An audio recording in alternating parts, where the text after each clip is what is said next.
Welcome to another episode of Happy Half Hour. In fact, we do 2 episodes on Mondays and 2 episodes on Wednesdays or Thursdays each week, which creates a full happy hour. Now, for those of you who are tuning in for the first time, our hope is eventually to always have a guest or two on the second half hour who tuned into the first half hour, and then they can respond with any thoughts or comments or questions that they might have about the content in the first half. We don't have that yet. We're building towards that. But Steve and I never lack for something to say. You'll find that to be true. In fact, usually we have too much to say, which is it's not a bad thing to have when you're a podcast host. But Steve-O Hayes, introduce yourself to those who have never met you, and we'll roll right into episode 17. Hello, my name is Steve. My friends call me Steve-O. I'm a happypreneur. I find creative ways to bring happy into the world. We help you navigate, activate, and advocate your happy. We help you turn it on. We help you figure out what it is, and we walk alongside you. That's why we started Happy Life Studios in the first place. We want to increase the happy online. We want to increase the happy in life. We want to start a happy-demic. And so you can find Happy Life Studios anywhere you look. Just search Happy Life Studios on any social media, and you should be able to find us. Just look for that little green smiley face guy. Our smiley face is green. It's not yellow because our happy is a little different. A lot of people think to be happy means I need to get rid of the negative and increase the positive. Well, the problem is you can't always do that. Circumstances rarely ever, I don't know about you, but they rarely ever cooperate. Stuff happens. We talked about that last episode, and we're going to continue it on this time. So we know that when stuff happens, when stuff hits the fan, we can still be happy. We talked about it last week. The joy of suffering. It is possible to be sad, but still to be content inside and know. And as we talked about this in this last happy half hour that we just did about missing the mark, trying, but we keep blowing it.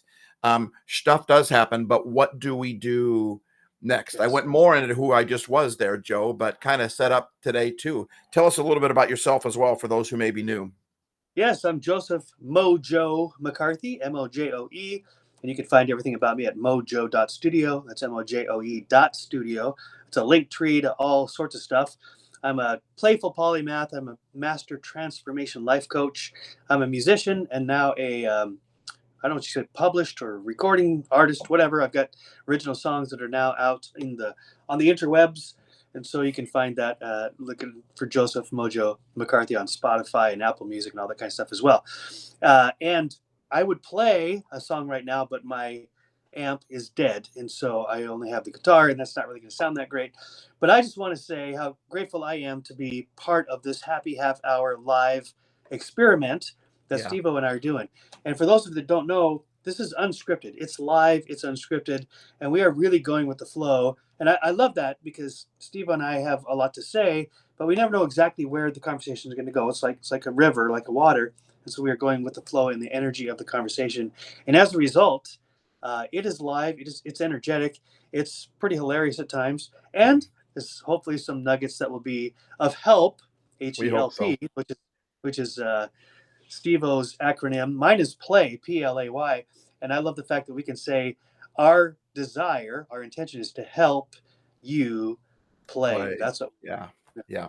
By the way, I guess we are getting a little bit of the live crowd here because Laura's throwing all sorts of cool stuff here on TikTok. But Laura said this, I like it. Thank you, Laura Strader, for saying this. She said, sad is a negative but functional feeling / emotion. Depression is a dysfunctional negative emotion. I never thought of it like that. That's when, I think if we don't allow ourselves the sadness, it can turn into depression, right? Sadness is trying to tell you, hey, let's deal with this. And if you are in depression, it's something that we can work on too. That's the whole point of what we were talking about in the last half hour. Stuff happens. Now what? What happens from there? Thanks for sharing that, Laura. Do you have any thoughts on that, Joe? Yeah, it just reminds me of the Winston Churchill quote, which I love. He says, when you're going through hell, keep going. And I'm thinking sadness is going through hell, but you're going through it. You let that emotion play out and you keep going. Depression is when you camp out in hell and you're like, I'm never going to get out of here. And you make your home in hell. So I love that combination of sadness as an emotion that's telling us something, and it's telling us, hey, this is happening. Don't stop here, right? Don't let it fester. treat it so that you can keep moving. Yes, that's very good. Thank you, Laura. I love that. I love that. So, Steve, do you have a Steveopedia for us this I do. episode? I do. And it fits right in. Surprise, surprise. Woo! I love it. If only we can make it work. Well, exactly right. Hey, welcome to the Technically Challenged show called Happy Half Hour. We're on a mission from God. We're on a mission. We're on a mission. We're on a mission from God. Hit it. Still crazy after all these years. Steveopedia.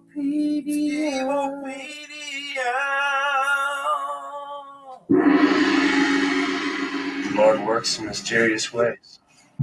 Yep. Do you ever wish you weren't made at all? Have you ever wondered why you exist? When you want to find out why something is made, you need to go to the original. So let's go back to Adam and Eve, the first man and woman ever created. Why did God make them? I've heard people say it's to worship him, but if you read the book of Revelation, the last book in the Bible, it talks about all sorts of beasts and creatures, awesome and magnificent and even scary, that would bow down to him, continually telling him how great he is, worshiping God. So why did God make Adam and Eve? I think the answer is found when he says in Genesis that he made them in his image. Why would God make Adam and Eve in his image? The one thing different about Adam and Eve is he handmade them in his image. I think it's because we all want to hang out with someone who's just like us. The reason why Adam and Eve were made is because it says in Genesis that he used to walk in the garden in the cool of the day with them. I think God wants someone to hang out with. That's why you were made. You were made by God to hang out with God. When you don't live your life in a way where you're in friendship with God, it just doesn't make sense. And that would be why I would ask myself, why am I even made? But when I begin to come into a friendship with God, it all begins to make sense. Because a screwdriver only makes sense when it's used to screw in something. A hammer only makes sense when it's used to pound something. You only make sense when you're doing the purpose that God made you to be, which is to hang out with him in the garden of your life.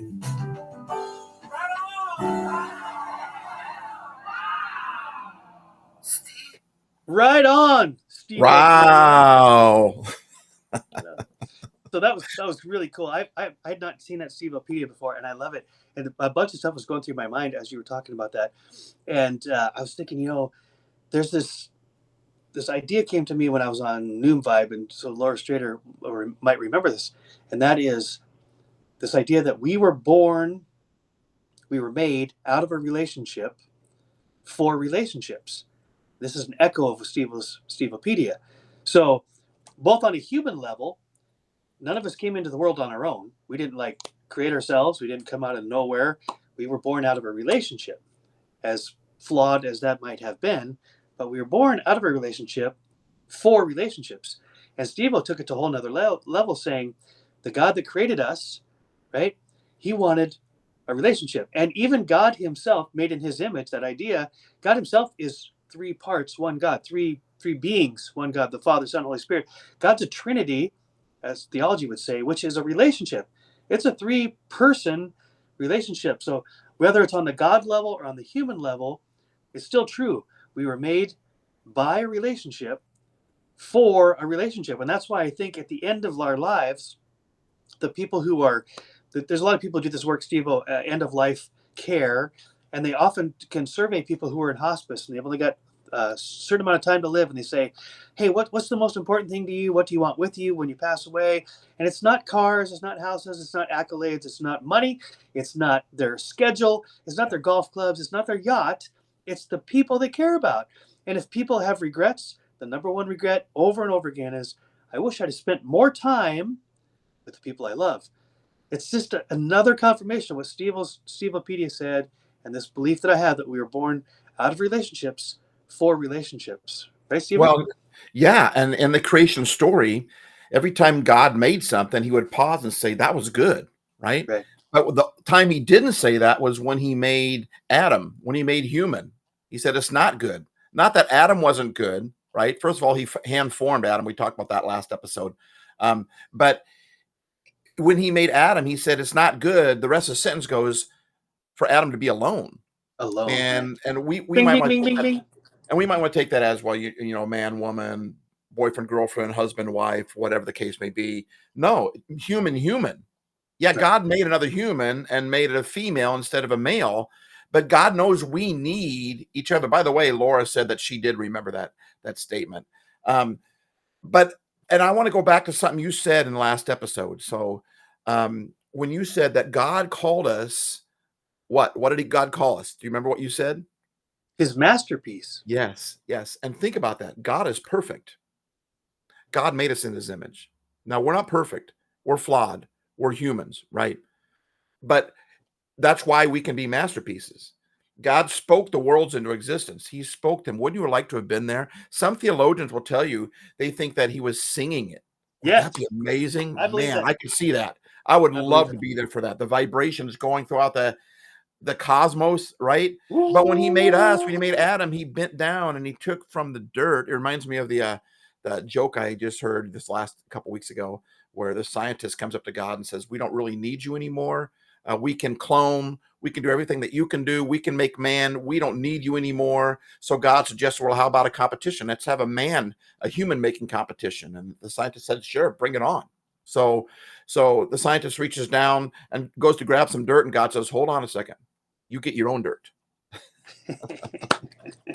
But the whole thing of he spoke them into existence, and then the Bible says in the middle of the Bible, in a book called Proverbs, he says that while he formed you in your mother's belly, he formed you by hand, he formed you. That's why you are a masterpiece, because he just didn't speak you into existence. He just didn't start some human machine, and every human comes out differently. They don't come out like a machine. God forms us. That's what makes us masterpieces. And you know what? Some of us might feel more like, I feel more like a Picasso masterpiece than I do anything else, right? Missing an ear or whatever, but it's still valuable nonetheless. And the very fact that there's, 8 billion on the planet now, how many billions since the beginning of time have been created, Right. and no two of them are like each other. What? Right. Are you kidding me? Are you Yeah. kidding me?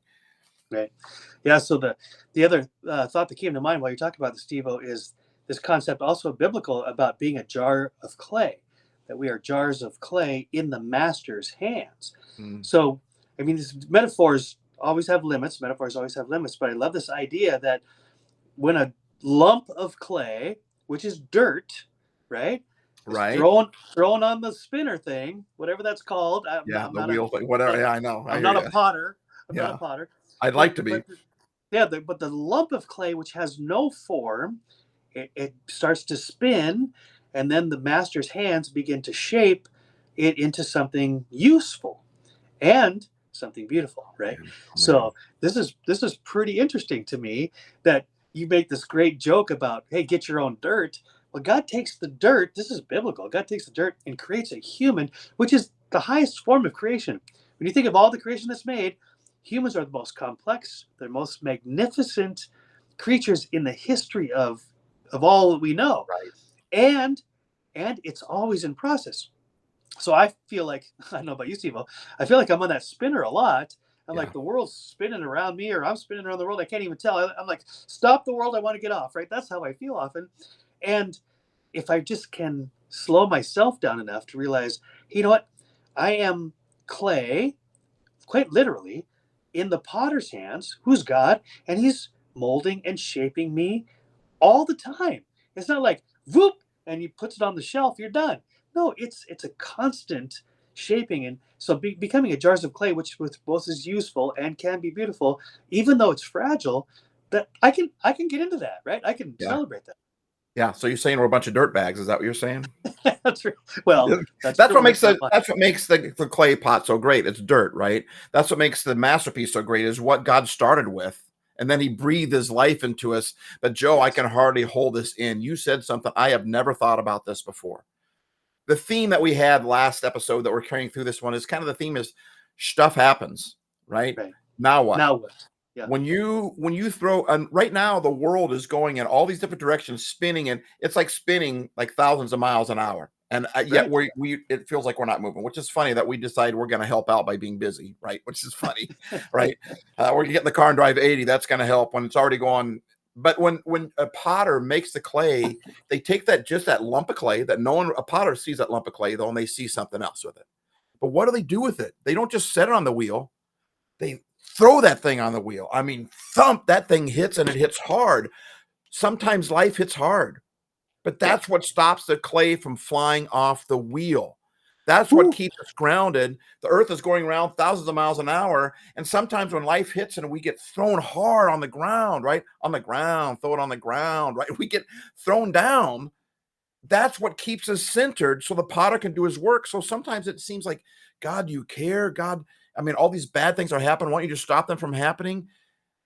Those difficult things that happen are often the things that keep us on the wheel so that God can create, that he can create with us. And man, that just blow my mind. I'm just buzzing right now with that whole idea. I just see my life and it's been tough for me.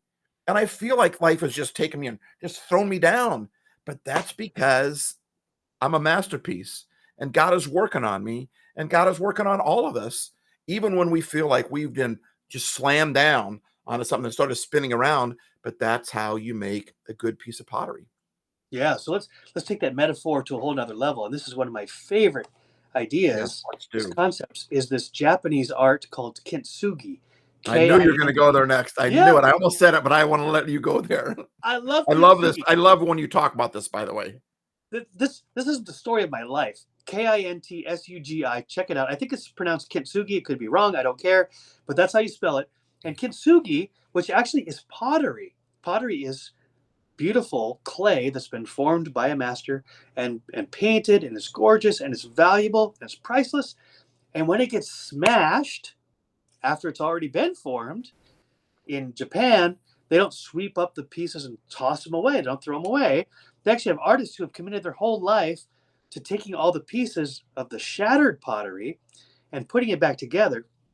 But they don't put it back together to make it look like it was brand new. They actually use silver or gold or platinum to as the weld between the pieces, which is very visible. It's priceless. It's very valuable, and it's very visible. So, and because the philosophy behind kintsugi is that when pottery breaks, whether it's a bowl or a vase or whatever, there's no two bowls that would ever break the same way. The shattering is unique to that one. So when they put it back together, they have these veins that show all where the cracks were, and they put it back together and they show it off. They show off the scars, and the scars become not only pretty, actually quite beautiful if you ever look it up, but also makes that pottery even more valuable because now it's unique. It's one of a kind. The Yeah. cracks, the scars are celebrated. I'm like, oh my gosh, not only am I a lump of clay that's formed by the master's hands, and then life happens, stuff happens, I get smashed. That's not the end of the story. The master puts it all back together and doesn't hide my scars. He says, your scars are what make you unique and beautiful and priceless. And like you Come said, on. it's even more valuable now. It's even Yes. more valuable. Now, if that pottery is just left on the floor or it's swept up and thrown in the trash, and oftentimes we want to do that when we miss the mark, when we Yep. blow it, we want to just think we're refuge and we want to give up. We want to lay there, just That's right. do with me with whatever. But when we decide to reshoot, re-aim at the mark again, ask God for help, try to put ourselves back together again. See, I would put a clay pottery back together with more clay, not kintsugi artists, right? And not Right. God. He takes. So when an item breaks and we allow it to be put back together again in the art of kintsugi, man, it's more valuable. It's more valuable after the break. That's crazy to me. And you Yeah. said those scars, Dave, who we're talking about in last episode we just mentioned here. Dave said this in his post that he put on his Facebook page. He said the scars that once felt like evidence of weakness now become symbols of survival. Come on. Come on. Right? So Talk here's about pouring a some great digital encouragement today. Oh, I love this. So here's a great illustration of that where people might have a doubt, like, well, that's an easy thing to say. Well, first of all, Steve and I both know him, and Dave went through some really, really dark, difficult times, and he's saying that from experience. But here's a great illustration for those of you who grew up in the 1900s. You might remember the epic movie Jaws. Well, in Jaws, the night before the big hunt where they're going to kill the shark, they're in this little fishing boat. There's like one light hanging down, dangling. It's like they're trying to get their courage up before the big hunt because this shark's been terrorizing everybody, eating everybody in sight. And they start telling these stories about the past fights that they've had. Like when, oh yeah, you see the scar on my finger? That's when that piranha took a bite of me. Yeah, yeah, but I still got my finger, and it's like, and the other guy says, that's not a scar. You see this right here? This is a scar when, the spear from I'm just making stuff up now, but the spear sliced my heart open, and I got to put it back together with chewing gum and baling wire. And the next guy says, that's nothing. You want to see a scar? And he pulls his pants up, and there's a scar from his ankle to his knee. And here's the beauty of that whole thing, is that they're saying, look what we have survived. Right. The proof of what we have survived, of how strong, resilient, anti-fragile, to use a term we've used before, we can't prove that other than showing the scars, which are the roadmap of how far we've come. That's what makes the seams in the kintsugi so valuable, is to say it wasn't discarded. It was put back together. It's more beautiful, more priceless. And then to take that illustration one step further, my friend Pete was describing it to his wife, and she says, and check this out, Pete, imagine in your mind the potter's getting put back together, but there's still holes missing. It's still in process, like we all are. And Pete's like, yeah. And she says, well, like with a vase, if you put a light on the inside, how does the light come out? And Pete says, through the holes. And that's right. And Nicole's like, that's right. So how cool is that even while we're in process, we've been shattered with other drama, trauma, shame, blame, regret, whatever we've gone through, stuff happens. But as we're being rebuilt in the potter's hands, our scars are the story of what we've gone through, how strong we are. And even though there's still holes in our story, there's still holes in our heart, that's where the light shines through, so others can say, hey, I can see the light inside of you. Yeah, I love it. I love it. You said something at the beginning of this episode too, where you talked about the apple of the eye. And I don't know how legit this is, but I heard the apple of the eye, whenever you see a painting or someone paints, there's always that little white dot in your eye, the twinkle in your eye. I heard some people talk about that's the apple in your eye, is that little twinkle, that white spot. Or and you said it was where you focus. So I don't know any of that stuff, but I like that idea, because I think that we are the sparkle in God's eye. We are the sparkle in his eye, and life is about that sparkle. But the sparkle comes when we're broken and we allow ourselves to be fixed, and we allow what's inside of us to come out. But a lot of us, we don't want to, I gotta tell TikTok I am a human being.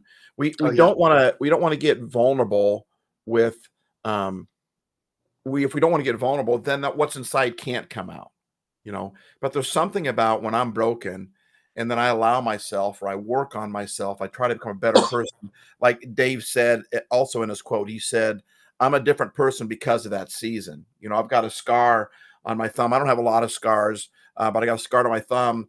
I wish we could see all of our scars as gold and silver. Even in the heartbreak that we have, the muscle tears make our muscles stronger, right? All that stuff. He said that I'm a different person because of that season, because of that very dark season of depression that he went through. He said, in many ways, she says, he's talking about his wife, she says, I'm a better person. And she likes me better. Truthfully, I like myself better as well. And that's what we're talking about right there. And so, Steve-O, what you just said there just hit me hard, is that I was thinking kintsugi was my entire body. That's the way I was envisioning it. And you just said my heart. And that really jumped out at me, that the scars that really matter aren't necessarily. I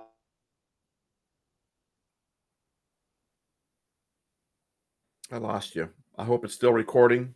I've lost you, Joe. I don't know if his battery died or what. That's a bummer, because I was looking forward to that. Well, as I was thinking, I never even got to finish my thought because I got sidetracked, and then Joe brought that up. So I'll keep talking, and hopefully Joe will come back on. But if it is your heart, what I'm saying is that sometimes we don't want people to see our weakness, but that is light. Our vulnerability is very important to share. Now, you don't just share it with anybody, because some people don't earn that right, and people can abuse that right. And there's a risk to being vulnerable, but that's the light that comes out of the brokenness. That's the light that comes out of those scars, that comes out of when we get put back together. The light is that vulnerability. Every one of us are motivated when somebody else comes along and says, look at my scar, or look at this one, the scar is still healing. That's also part of the process as well. That's a kintsugi that holds us back together. And I don't know what's going on with Joe. I will end with this quote then. It says it's still recording. Happy is here from chatmosa.com. By the way, we highly recommend Chatmosa, ChatMosa. It's a great way to stream. It's like Zoom on steroids. Check them out. Happy, can you still hear? Joe, give me a thumbs up or type in the comment. Is Joe still being heard or no?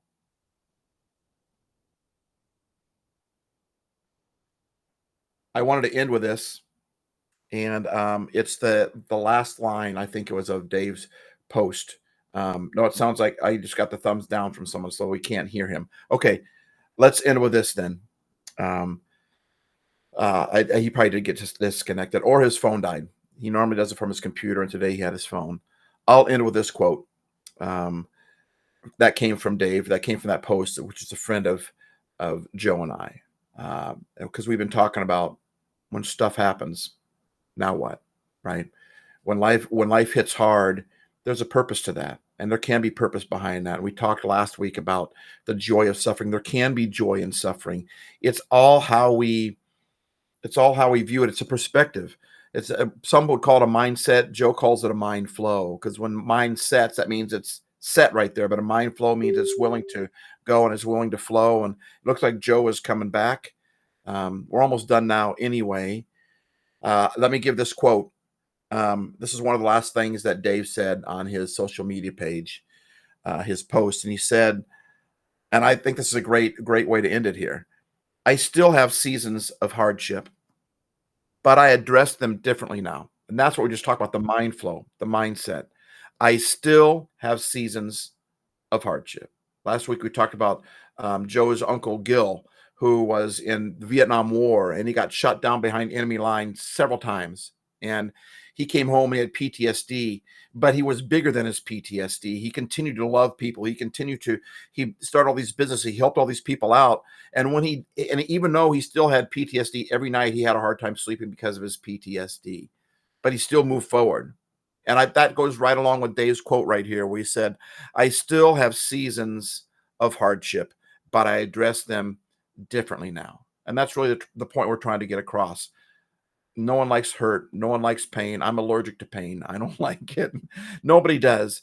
But I see it differently now. And when I hear people talk about vulnerability, Dave right here is showing his brokenness. He went through a very broken time and depression, a dark time. And like Kintsugi, like that vase, he's being put back together. But he posted and he allowed his vulnerability to show. And the light shined on me, and it gives me courage. That's why we pour you digital courage, because the word encourage means to pour courage into. And you go at a happy hour, people often go there because they want to get a little liquid courage to face something difficult. Well, that's why we want to pour some digital courage, because we think it's going to last long, and we think it works better than liquid courage, having digital courage. Because Dave let his light shine through his weakness, through his brokenness, because he let his vulnerability show on Facebook, for all his Facebook friends and people that follow him to see his light shine, and it encouraged me.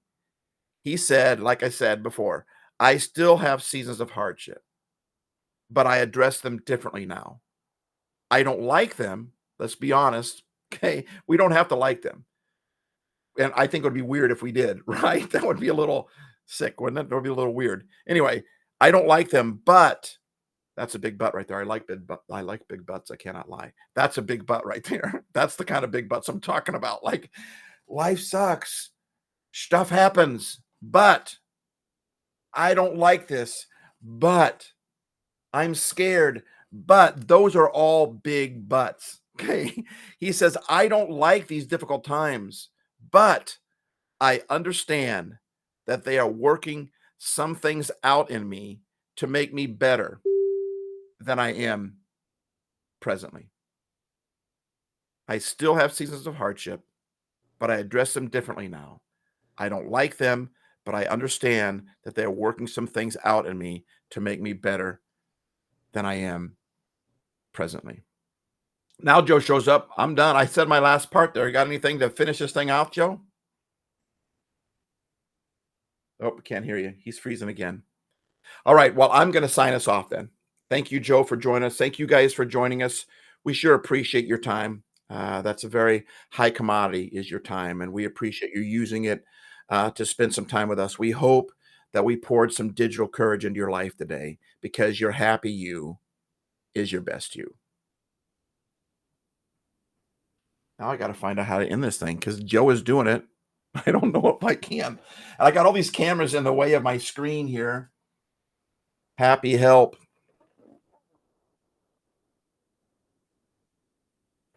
There it is.